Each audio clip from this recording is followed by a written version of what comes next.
सो shielding कम होने से effective nuclear charge इसलिए इंक्रीज होगा क्योंकि शील्डिंग कम है, तो नेगेटिव वाला पार्ट कम, तो effective nuclear charge will increase. तो तुम मुझे एक बात बताओ, अगर शील्डिंग कम हो रही है तो इफेक्टिव न्यूक्लियर चार्ज बढ़ रहा है, यानी कि न्यूक्लियस इलेक्ट्रॉन को ज्यादा अट्रैक्ट करेगा, यस और नो? और अगर न्यूक्लियस इफेक्टिव न्यूक्लियर चार्ज बढ़ता है तो साइज में क्या होगा? इफेक्टिव न्यूक्लियर चार्ज बढ़ेगा तो साइज बड़ा होगा या छोटा होगा? साइज छोटा होगा। ये इफेक्टिव न्यूक्लियर चार्ज साइज से इनवर्सली रिलेटेड था, right? So the concept here is,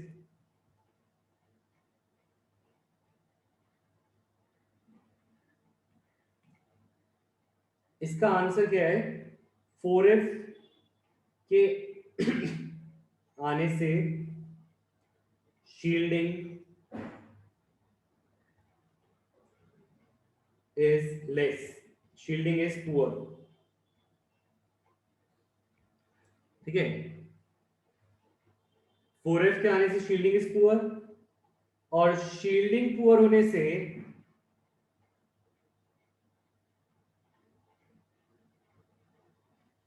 effective nuclear charge is ज्यादा,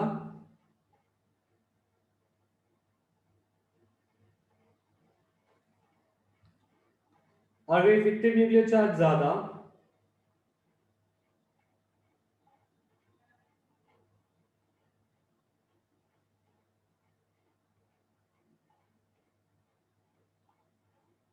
होने से साइज का इंक्रीज हो जाएगा कम। साइज इंक्रीज तो होगा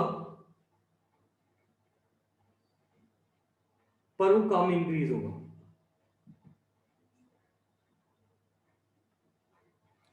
तो 4f के आने से शील्डिंग पुअर हुई, शील्डिंग पुअर होने से इफेक्टिव न्यूक्लियर चार्ज ज्यादा हुआ, इफेक्टिव न्यूक्लियर चार्ज ज्यादा होने से साइज का इंक्रीज होगा कम। तो यू टेल मी, ये लाइन समझ में आई तुम्हें, यस और नो? तो इस वजह से 4f के आने से हम एक्सपेक्ट कर रहे थे 3d को ज्यादा बड़ा होगा, बट 3d थोड़ा कम बड़ा होगा। हाँ करेक्ट, शेल बढ़ने से साइज तो बढ़ना चाहिए था, पर शील्डिंग पुअर होने से साइज जितना बढ़ना चाहिए था उतना नहीं बढ़ा। दैट इज वाई 4d और 5d के बीच में सिमिलर साइजेस है। देखो, ये इसके अंदर शेल है फोर्थ, इसके अंदर शेल है फिफ्थ, या फिर इसमें फिफ्थ शेल है, इसमें सिक्स शेल है। तो शेल बढ़ने से साइज बढ़ना चाहिए था, पर एफ के आने से साइज उतना नहीं बढ़ा क्योंकि एफ ने पुअर शील्डिंग करी, ठीक है? This takes time. तुम 2 मिनट रीड कर लो और तुम्हें क्लियर हो जाए तो मुझे बताओ।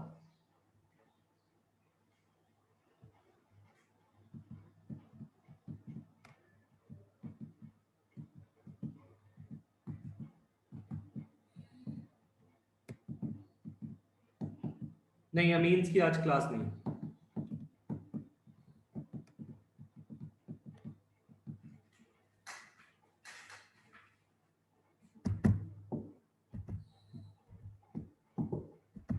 Clear to everyone?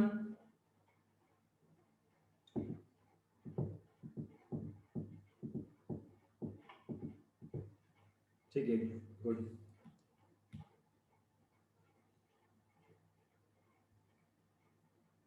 तो इसको हम लिखेंगे कैसे? अभी तो हमने हिंदी में लिख लिया, अब एनसीईआरटी की लैंग्वेज में कैसे पुट करेंगे? एनसीईआरटी ने बोला है the filling of 4f before 5d results in a regular decrease in the atomic radii called lanthanoid contraction, which essentially compensates for the expected increase in the atomic size with increasing atomic number.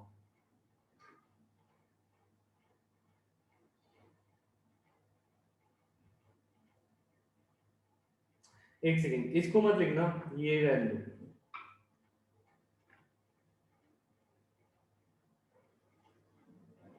देखो, lanthanoid Contra, ये line लिखोगे, lanthanoid contraction is associated with the intervention of the 4f which must be filled before 5d elements to begin. पहली बात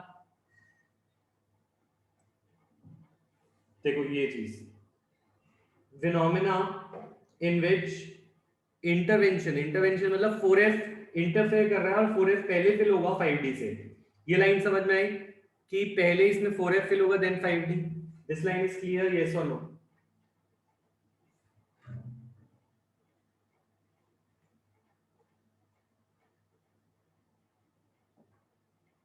ठीक है, दूसरी line ये देखो, अब हम एनसीईआरटी में तुम्हें ढूंढनी पड़ेगी, मॉड्यूल में तुम्हारे लिए ढूंढी हुई है कि imperfect shielding by the 4f, the shielding of 4f is less, and as the nuclear charge increases across the series, there is regular decrease in the size of the entire 4f orbitals. Shielding of one 4f is less than the other, ये बात भी clear है, but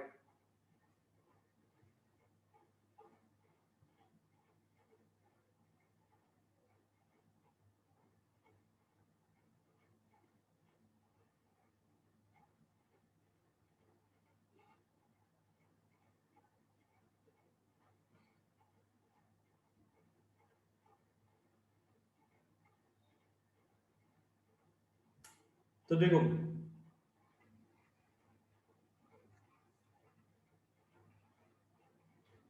जब 4f fill होती है, the filling of 4f before 5d results in regular decrease in the atomic radii called lanthanoid contraction, which essentially compensates for the expected increase in the atomic number with the increasing atomic number. तो what they are saying is कि जैसे जैसे 4f fill होती है, 4f के electrons fill होते हैं 4f1 से लेकर 4f14 तक, 4f2 4f3 ऐसे चलते जाते हैं 4f14 तक। जैसे 4f के ऑर्बिटल्स फिल होते हैं तो 4f के ऑर्बिटल्स फिल होते होते साइज होता जाता है कम। क्यों? क्योंकि 4f पुअर शील्डिंग कर दिया, हमें पता है। जैसे जैसे 4f में इलेक्ट्रॉन भरेंगे तो साइज का डिक्रीज होता जाएगा रेगुलर। तो ये लाइन यहां पे लिखी है, the filling of 4f results in regular decrease in the atomic radii and this decrease is called lanthanoid contraction। तो देखो जब 4f14 यहाँ पे भर रहा होगा, देखो 5d से पहले 4f भरना था और जब 5d से पहले 4f भर रहा था तो 4f के भरते भरते शील्डिंग पुअर होती जा रही थी और शील्डिंग पुअर होते जाने से साइज कम होता जा रहा था। फिर 5d भरेगा तो जब 4f भर चुका है तो साइज ऑलरेडी डिक्रीज हो चुका है, तो जब 5d भरेगा तो वो साइज बढ़ नहीं पाएगा। इस केस में जो साइज होगा ऑलमोस्ट सेम हो जाएगा। तो द थिंग इज यहाँ पे लिखा हुआ है फिलिंग, ये दोबारा पढ़ोगे, इसके आगे लिखा है which essentially compensates for the expected increase। हम एक्सपेक्ट कर रहे थे कि 4d से 5d का साइज बड़ा होगा, we were expecting कि 5d का साइज बड़ा होगा, पर क्योंकि 5d से पहले 4f फिल हो गया तो 4f के फिल होने से साइज में उतना इंक्रीज नहीं आया। we were expecting the increase but it essentially got compensated with increasing atomic number। तो ये लाइन समझना थोड़ा मुश्किल था पर तुम्हें समझ आ गई ये लाइन, yes और no? 5f आने से भी होगा तनिषा, पर अभी 5f और आने से इतना नहीं होगा क्योंकि हम 4f और 5f के बीच में कंपेयर कर रहे हैं तो दोनों में ही पूरा शील्डिंग है।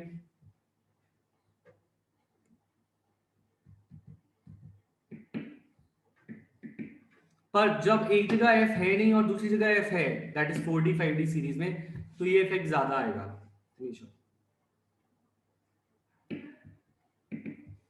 अच्छा, तो इससे होता क्या है, what is the effect of lanthanoid contraction? Effect of lanthanoid contraction is this, that the second and the third d series exhibit similar radius।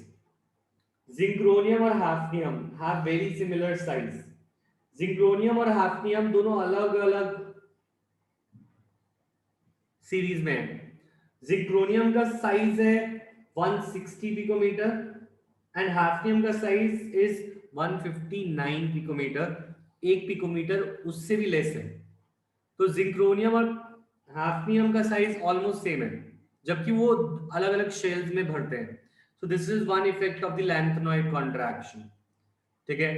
तो अगर अब इसके क्वेश्चन का आंसर कैसे लिखेंगे, main thing is a question आ जाए what is lanthanoid contraction, what are its effects on the D series, तो तुम्हें आंसर कैसे फ्रेम करना है, that should be your point अभी यहाँ पे. तो सबसे पहले तुम बोलोगे, तुम पहली लाइन ये बोलोगे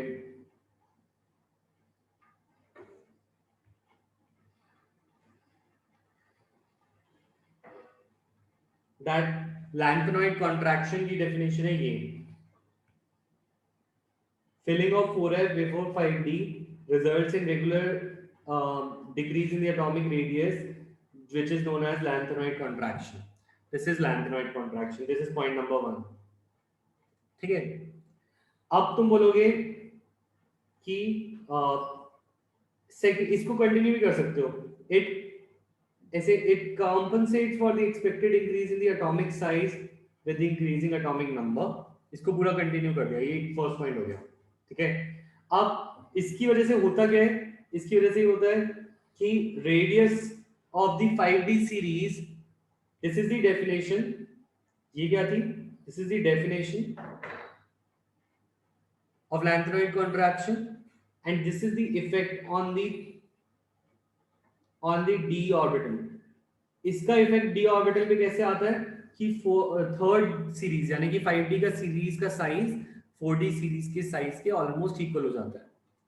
ठीक है. इसके साथ third point you can add अपना एक फैक्ट कि इसकी वजह से तुम देखो इतना इफेक्ट पड़ता है कि जिंक्रोनियम और हैफ्नियम का साइज ऑलमोस्ट सेम हो जाता है.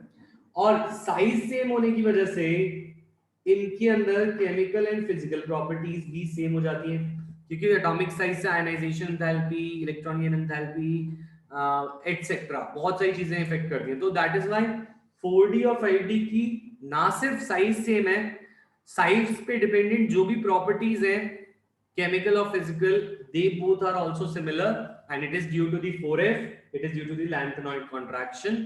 4f में इलेक्ट्रॉन फिल होने से साइज डिक्रीज हो रहा है. Is this concept clear? Yes or no?